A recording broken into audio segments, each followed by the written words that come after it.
Dneska budem otvárať nové Lucky bloky a ukážem vám moju bejsku, takže ešte pred začiatkom videa dajte prosím lajka a odber a môžeme ísť na to.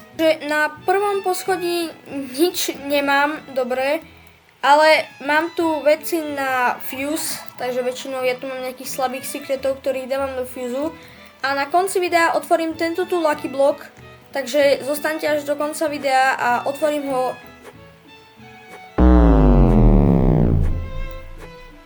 Čo tu on robí? Zamykam si bejsku. Dobre, a môžeme ísť na druhé poschodie. Takže na druhom poschodí mám Baňau, ktorý zarába 700k za sekundu. Potom tu mám Redactive Cappuccino Assassino. A potom tu mám svoju asi najvzácnejšiu vec na druhom poschodí. Yin Yang Los Gatitos. Je to Brainrot God, takže nie je to až také vzácne, ale je to proste Yin Yang. Takže môžeme ísť na tretie poschodie. Dobre, a tretie poschodie. Mám tu celkom dobrých secretov. Začneme ako s prvým, začneme samozrejme s Eviledonom. Môj Eviledon je najstarší Brainrot v mojej bejske. Zarába 31 miliónov. Potom môžeme ísť na Čiklateru, je to Radioactive Brainrot. Zarába mi 30 miliónov. Potom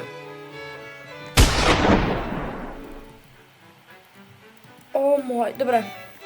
Potom máme tu Gold Know My Heart, ktorý zarába 211 miliónov. Môj druhý najlepší secret bejske. Potom tu máme Isoxa Cola, ktorý zarába 255 miliónov. A potom tu mám Graipus Madisi, ktorý zarába 16 miliónov. Takže ideme na Lucky block. Dobre, a teraz ideme na Soto Patrix Lucky block. Otváram ho asi 5. krát v živote, takže môžeme ísť na to. Ak chcete vidieť tú najlepšiu vec, no tak uvidíme ju teraz naživo.